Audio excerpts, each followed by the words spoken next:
Okay, we're gonna finish or at least get to the next stage of the bread. So, I measured everything out, and I tried to measure it so that I could tell you guys a little bit of like how much it was in cups, so that might help you out a little bit. So your sourdough start you want 150 grams of, and that's kind of like a heaping 1/3 cup.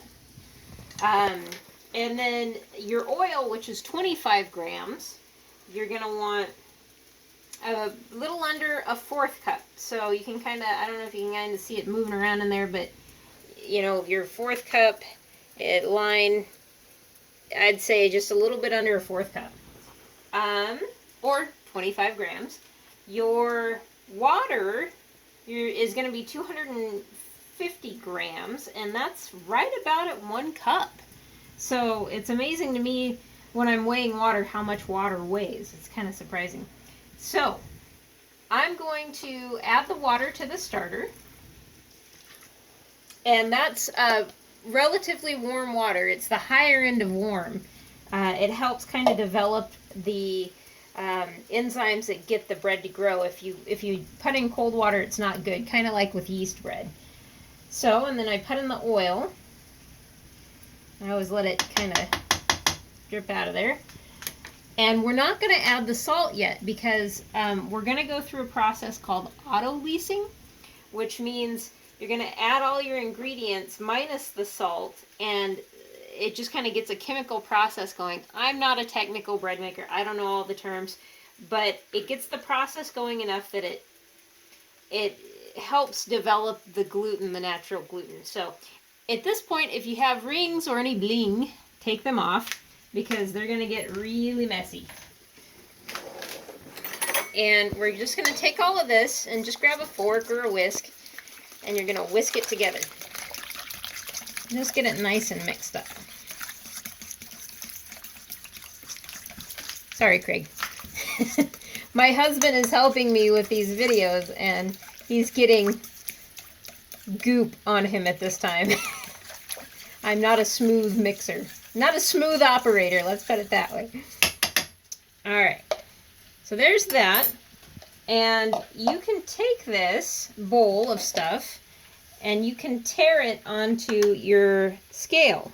But since you guys probably want to know like the proper amounts of flour, let's do it this way. So we're looking for 500 grams of any type of flour that, well, all-purpose flour, and then if you want to add anything else, you can add other things. But at least, I would say at the very least, half of your recipe should be all-purpose flour.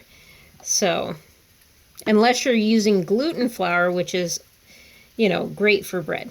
So, let's do 250 grams of this.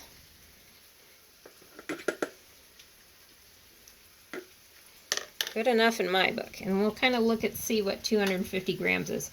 So 250 grams, half of your flour is going to be 2/3 cup. So you're going to want a cup and 2/3. My apologies, a cup and 2/3. So you're going to want 1 2/3 cups of flour. So let's put the first one in there. 1 2/3 cup of all-purpose flour. I'm going to grab a little bit of my gluten flour.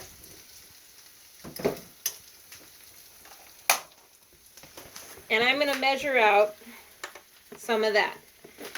So for me, again, gluten flour just helps a little bit with, you know, making it have a good bread texture and developing the openings in it. So we're going to go roughly about 100 grams. Dump that in there.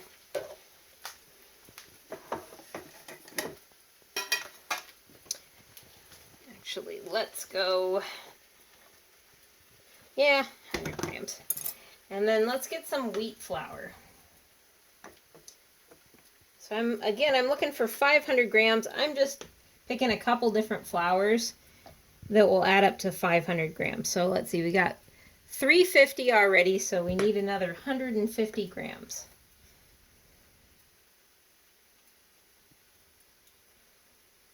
This is, I'll tell you what, you guys, making bread has really helped move my basic math skills along. Hopefully it helps you guys too. So there's our 500 grams of flour, our wet ingredients all together. And we're just going to get in there and we're going to do this. We're just going to kind of mush it together. And again, this is just getting it to the stage of autolyse, which helps develop the compounds needed to make a great bread.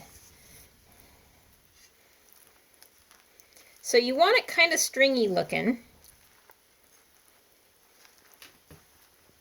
Or kind of shaggy. Shaggy is a better term, I guess. See how shaggy it's kind of looking? It's looking rough. Looking like it had a hard night out. Anyways, so once it gets shaggy, and you get all that kind of moisture just kind of mushed into it a little bit, then you're going to leave it alone. Cover it for a half an hour. You can cover it with a damp towel. I use a really great product that's a beeswax kind of cover. When I got clean hands, I'll show you those. They're reusable, they're washable, they're amazing, and it's not plastic wrap. It's just a great way to be, you know, proactive toward the environment and reuse stuff. But plastic wrap works great. Cover it over with a towel. And yeah, it's a wonderful, easy process to just let it do its thing for 30 minutes. Go watch a quick Netflix show or something and come back to it and then add your salt. So I'll see you guys in 30 minutes. Just make sure you cover it in one shape or form or it'll kind of start to dry out. So keep it nice and wet and happy.